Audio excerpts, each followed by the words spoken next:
What is going on? Actually, that was a John Middlecoff ass intro. Pretend I didn't do that. Yo, welcome to episode 8, I think, of the Matt Knows Ball pod. I woke up with a migraine today. we're gonna see. We're gonna see how I do. I coming off a night shift. I gotta go into work in about 30 minutes. I'm gonna try and bang out a podcast real quick, get this uploaded, and then probably put a bunch of clips on TikTok. But follow me on TikTok. If you're on TikTok and you're watching this clip, hopefully follow me on YouTube. Subscribe. I'd appreciate it. Terry McLaurin, his deal is still not done. He apparently wants $33 million a year minimum, and I think they reports came out from Adam Schefter that he actually wants more than that because of what DK got paid. Now, do I think that Scary Terry is worth being one of the highest paid receivers in the NFL? Probably not, but he is a great receiver. You need to keep him on the team. If I was the Commanders, I'd just say fuck it and pay him. He has a good rapport with your young quarterback, and I would not want Debo to be my wide receiver 1 for the foreseeable future. Maybe I'm just tripping there, but me personally, I'd have to pass on having Debo as my wide receiver 1 for the season. Coincidentally, also, the Raiders are hoping to clear up around $34 to $35 million in cap space by cutting Christian Wilkins. So I wouldn't be surprised if a bunch of rumors swirled around about us making a trade for him. I don't know how I'd feel about that. I don't know if I want an aging receiver and I have to pay him, but we do need help at the receiver position, so it's not impossible. It's not unreasonable. It's not ridiculous to think that that's a possibility. But yeah, I think Scary Terry's an absolute killer. He's one of those guys who you can tell the team loves, so I think you just got to pay him, keep the vibes high.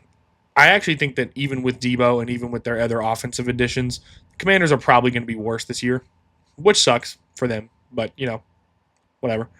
The but Scary Terry, is he really worth $34 to $35 million a year? Probably not.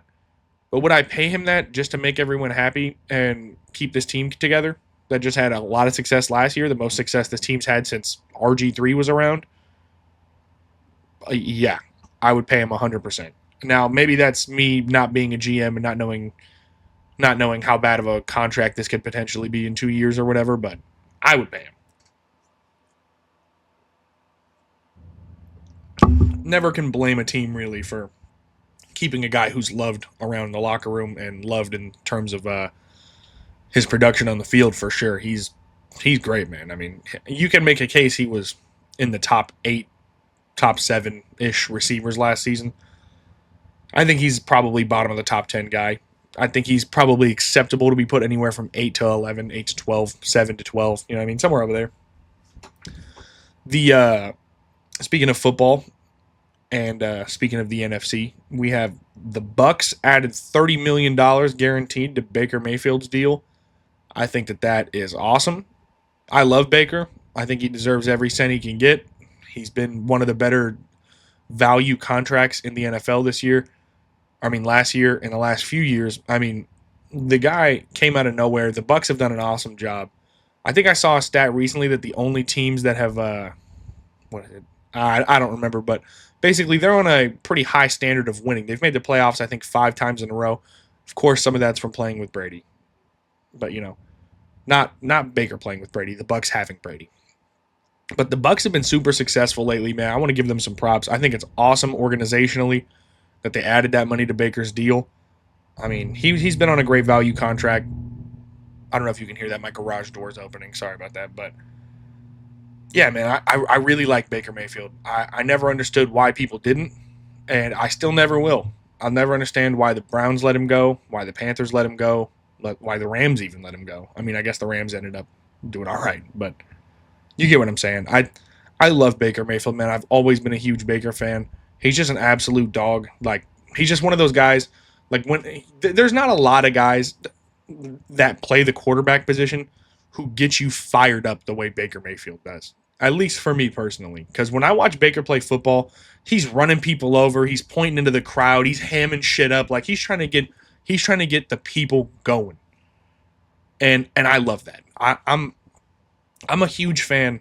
And I'm sure the locker room is also a huge fan of a quarterback who's not scared to go out there and lower the shoulder, Quarterback who's not scared to go out there and do the dirty work. Baker Mayfield will throw a block on your ass. You know what I mean? And I love that. I think that Baker's a dog. I think he put up a great season last year. I think he had like 41 picks. Or 41 picks.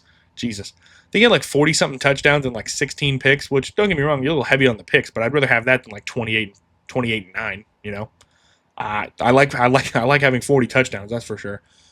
I think that the Bucs this year have a chance to be the best offense in football, or at least close to it. You know, there's a lot of great teams, but I think the Bucs have a shot this year to be the best offense in football. I really like them drafting Emeka Egbuka. I really, really like their receiving core. They probably have a top 3. I guarantee you they have a top 3 receiving core in football this year. Bucky Irving's up and coming. I really like Bucky Irving. I love Baker Mayfield. Their defense, I mean, Vita Vea is not getting any younger, but I like their defense. I don't think it's going to be, some world beaters on the defensive end, but I really, really, really like their offense this year. I think they're a lock to win that division. I would bet big time on the Bucs to win the division, and they're going to be a playoff team. Nobody's going to want to play them. I think the Bucs this year could win a playoff game. I think they will win a playoff game, actually.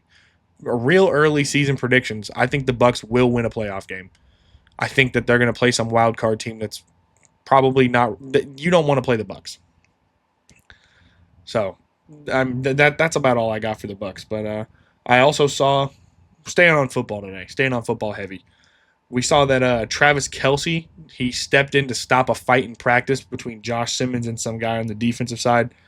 I was watching First Things First, and Eric Mangini was talking about how he doesn't love practice fights because it shows a lack of discipline, and he feels like that's going to lead to penalties in the game. And I 100% understand that. But also, every year the Chiefs have shit like this happen, and every year the Chiefs are the most prepared team at the start of the year, and they tend to be the most successful team through the first 2 months of football. Andy Reid obviously runs a tough training camp, so I'm fine with that. I don't know if I'd love that if that happened to a bunch of other teams, but I think I excuse it with the Chiefs. The Chiefs obviously have seriously intense training camps, and I don't mind that they're, I think that if this was 2 veteran guys, maybe I'd be like, But, this is a rookie left tackle who I think is coming in trying to send a message. You know what I mean? Like, I ain't no bitch. I'm not about to be pushed around. We're not about to do none of that shit. And I like the fact that he went out there and fought. You know what I mean? I don't know that it's, I mean, that could be an indicator that you're a penalty guy, but it also could be an indicator that you're Trent Williams, And I think that Josh Simmons very much has the capability to be that, which is insane to say. But Josh Simmons has like very, very, very high level upside. Before he had that patellar injury, that dude was a beast. And he still is a beast. According to the training camp, I've heard nothing but positive reports about this guy being an absolute dog in training camp. Like, in my opinion, I understand what Mangini's talking about when he says that it feels like undisciplined, or like you're not being a professional, or you can't control your emotions. But you know what I'd like? The Bengals start slow every year. Maybe I don't love it if another team does it, but I don't mind if the Chiefs do it. And I'd probably like it if the Bengals did it. You know what I mean? If some defensive player on the Bengals just hauled off on someone, I think I'd like it, because I feel like every year the Bengals come into the season and they start slow. So like, fuck it. Let's have an intense training camp. Let's get fired up. I wouldn't hate that. There's a lot of teams I would hate that for. The Bengals are not one of them. I think they need a more intense training camp. Every year they come in and they look like shit until Joe Burrow finds his rhythm. Go out there and dog people out in training camp and get ready early this year. So yeah, I mean, that's pretty much all I got on that. I mean, it's a training camp fight at the end of the year, or at the end of the day. So who really gives a shit? But worth talking about, I think, just the difference in what teams I would be happy with and what teams I would be disappointed if that happened, We've got the Hall of Fame game tonight where Trey Lance is going to start against the Lions. Trey Lance is going to start for the Chargers. Sorry, I'm sure nobody knows what team Trey Lance plays for. So Trey Lance is going to start for the Chargers tonight against the Detroit Lions. And as disgusting as it is, I'm sure I will be tuned into that game. I've been itching to watch some football and some basketball. And anything that we can get at this point, I'm probably going to watch preseason games. You know, I gotta have something to watch. I'm working a night shift tonight, so I'll definitely be tuned in while I'm bored, trying to find shit to do. You know, um, what do I expect from this game? Really, nothing that matters. What do I expect from Trey Lance? Nothing that matters.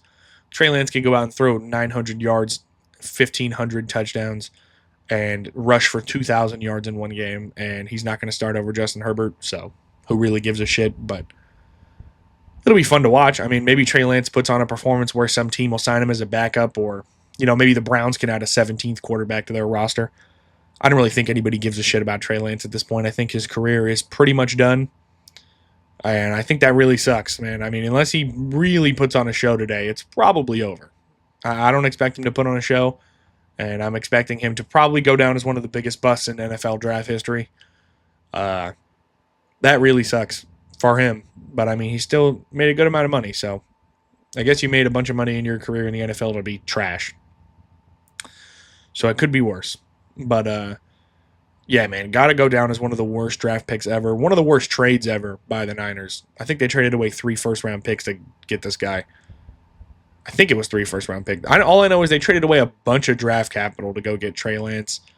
And the Brock Purdy draft is actually what saved them. If they didn't draft Brock Purdy and they drafted some random douche who sucked, that team would be fucked. Kyle Shanahan might be out of a job. John Lynch might be out of a job. Because that Trey Lance move really stunk it up.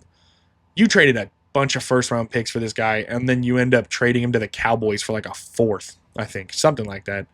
3rd or a 4th-round pick, which was actually great value for that guy at that point. Like, great value for Trey Lance at that point. Like, if you just took his career and not his draft status, getting a 4th-round pick out of that guy is fucking a great trade, but you traded 3 firsts basically for him.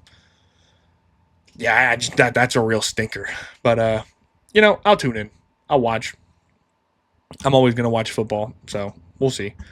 One other thing I wanted to talk about today was that I'm getting really sick and tired of people just pretending like I feel like when you have a sports argument these days, all that matters, somebody just picks one thing and that's all that matters. Either all that matters is winning or all that matters is individual stats. And I don't understand why we can't meet in the middle. Like when I watch people who gas up Jalen Hurts, for some reason it's like, well, he played the Super Bowl, he won. Why can't he be better than Mahomes? And then when I watch people talk about Mahomes compared to like Joe Burrow or like whoever, they're like, well, Joe Burrow has all these crazy individual stats. Or Lamar or Josh Allen has all these crazy individual stats. But like give no context to the fact that Mahomes beats these guys. I don't get it. I feel like we never have an in-between here. You know what I mean? Like, yeah, Jalen Hurts does all the winning. Do I really think that guy's better at football than Joe Burrow? No. Because I watch the games. You know what I mean? I hate to say it, I watched football, So, like, I just feel like it's always some weird...